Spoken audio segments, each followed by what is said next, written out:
Perkenalkan, nama aku Jocelyn Kristianari Koraak dengan NIM 518323. Di sini aku akan mempresentasikan hasil diskusi jurnal The Role of Buffers in Establishing a Balance of Homeostasis and Maintaining Health.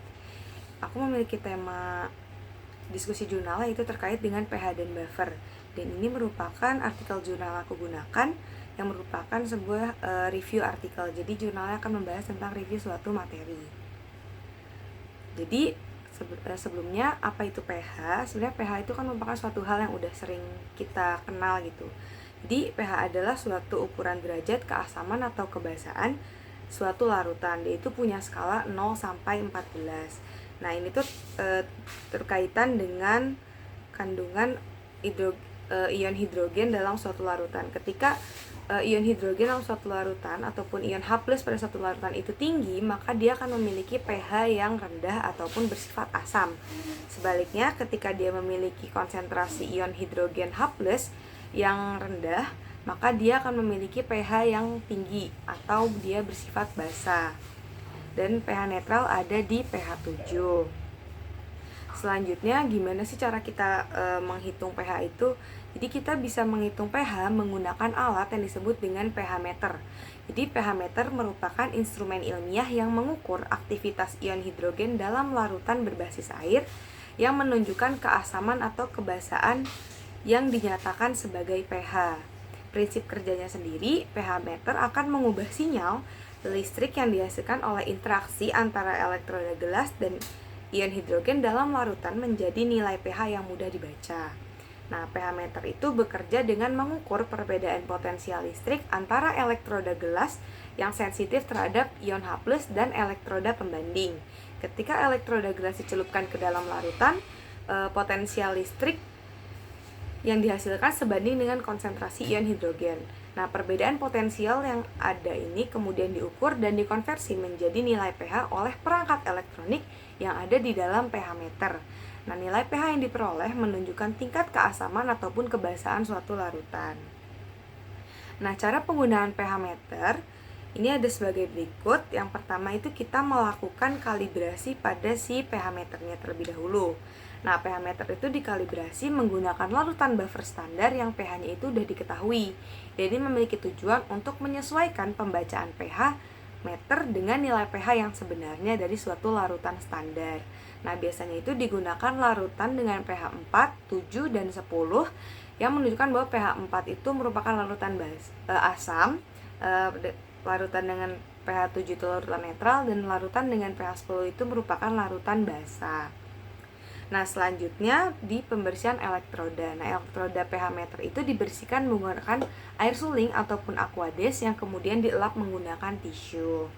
Selanjutnya mulai ke penggunaan pH meter ini. Jadi dengan cara si elektroda pH meter itu dicelupkan ke dalam larutan yang akan pH-nya itu kita ujikan.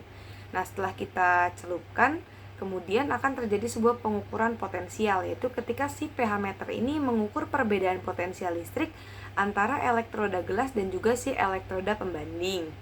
Kemudian nilai potensial yang diperoleh ini akan dikonversi oleh alat yang ada di dalam pH meter berdasarkan dengan persamaan Nernst sehingga diperoleh nilai pH yang akan ditampilkan pada nilai pada pH meternya gitu. Kemudian kita lanjut ke terkait dengan larutan buffer. Nah, larutan buffer sendiri adalah larutan yang memiliki kemampuan untuk mempertahankan pH-nya sehingga pH-nya itu relatif stabil ketika ditambahkan asam maupun basa. Nah, larutan ini umumnya itu dia terdiri dari pasangan asam lemah dan basa konjugatnya atau basa lemah dengan asam konjugatnya. Nah, prinsip kerja larutan buffer itu, jadi ketika dia ditambahkan sedikit asam, nah, basa konjugat dalam larutan buffer akan menetralkan ion H+ yang dihasilkan sehingga pH tidak akan berubah secara signifikan. Itu juga terjadi sebaliknya, jika sedikit basa itu ditambahkan pada larutan buffer, maka asam konjugat akan menetralkan ion OH- yang dihasilkan. Sehingga di sini larutan buffer akan berperan sebagai penyangga dalam terhadap perubahan pH. Nah, peran buffer sendiri itu banyak. Termasuk juga pada tubuh kita atau tubuh manusia, organisme. Dia ini memiliki berperan untuk mengatur dan mengatur dan keseimbangan homeostasis gitu. Nah, jadi kan sistem buffer itu pada dasarnya terdiri dari 2 komponen, yaitu komponen utama dan komponen pasangannya yang masing-masing harus hadir pada keseimbangan dan pada ambang yang batas tepat untuk menciptakan suatu keseimbangan atau homeostasis tersebut. Nah, homeostasis itu merupakan suatu proses di mana suatu organisme atau sistem mempertahankan lingkungan internal yang stabil dan konstan meskipun terjadi perubahan kondisi eksternalnya. Nah, homeostasis mengatur berbagai proses fisiologis seperti suhu tubuh, tekanan darah, dan kadar berbagai bahan kimia dalam tubuh.